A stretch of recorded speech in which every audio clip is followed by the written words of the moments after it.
Glyphosate's interesting. It's been abused in the world for many, many years. I believe it's pretty radically used in the country of Australia now. Since 2006, I believe you guys started buying glyphosate from China and using it in radical amounts. The problem with glyphosate is that it is a chemical or a organophosphate that is water soluble, so it tends to go everywhere. It's also a chelating agent, so it pulls metals out of just about everything. So it pulls all the minerals that people need for their health out of the food supply. So people are finding less and less minerals in their food supply, therefore they cannot have the building blocks for health. And the biggest problem with it is the fact that we're using it as a desiccant. So that means that we're spraying, these pesticides on foods that we want to harvest earlier because we want to get the food out to the world quicker, or enhance profit. And that is putting that organophosphate on our food supply, and that is a really disastrous issue. What are we doing about the glyphosate exposure currently? There's some research currently in the US done by Dr. Zach Bush, where he has used a lignite extract that has been helpful, but we really don't know what to do with it at this particular point. The only way that you can really compensate for this is whatever you're lacking, you have to substitute. Because it is pulling minerals out of the system. It's also affecting the aromatic amino acids. And these aromatic amino acids are the tryptophans and the tyrosines that convert to dopamine and serotonin. So, once again, the only way that you can really compensate for some of that stuff at this particular point is proper supplementation.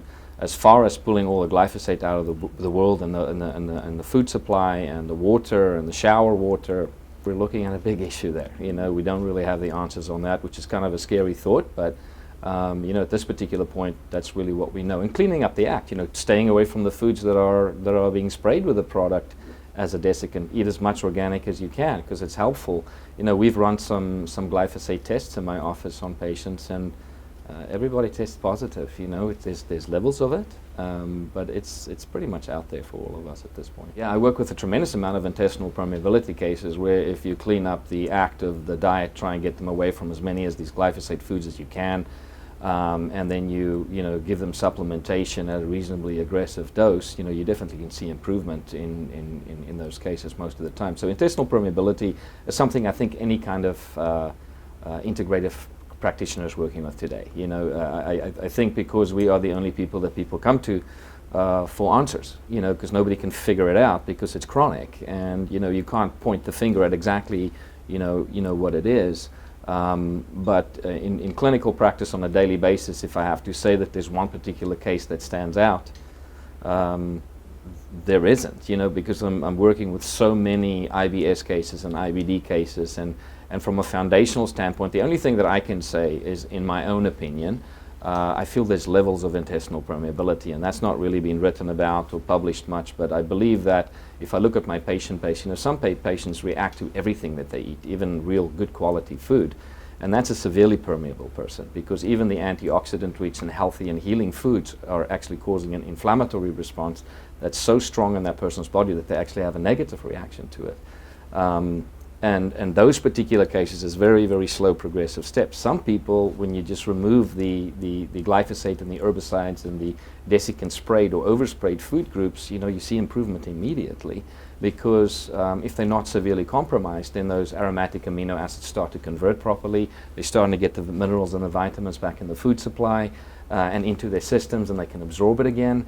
And that's obviously the level one permeability in my opinion. When I get to that level of patient, severely permeable patients, I'll actually do some additional testing. Apart from GI mapping where we're looking at the biome, I will also do intracellular nutrient testing. I will do organic acid testing, because I want to determine which of the pathways have been affected from the energy standpoint. I want to look what your intracellular status is of glutathione and vitamin C and vitamin B6. And so it becomes a very individualized case at that particular point. And what we generally see are most of the important minerals being depleted. We see a tremendous amount of iron deficiency anemia in people that use a lot of the glyphosate products, because I know people are always pointing the finger at gluten, and I'm a big believer in Dr. Fasano's research in gluten.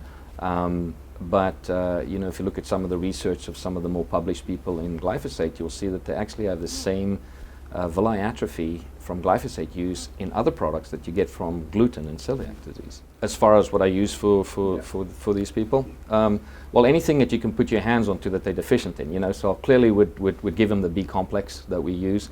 I'm a big promoter in all people, not just people with intestinal permeability, on all the Avail products. Berberavail is phenomenal when it comes to any kind of glucose regulation and insulin control and lipidemia issues. The liposomal glutathione is something that I use all the time because I believe that a very overlooked aspect of health in our world is the overabuse of alcohol. And alcohol has a tendency to deplete one of the major antioxidants in the body called glutathione, so the liposomal glutathione is definitely something that I utilize. And by the way, alcohol is one of the biggest creators and irritators of permeability.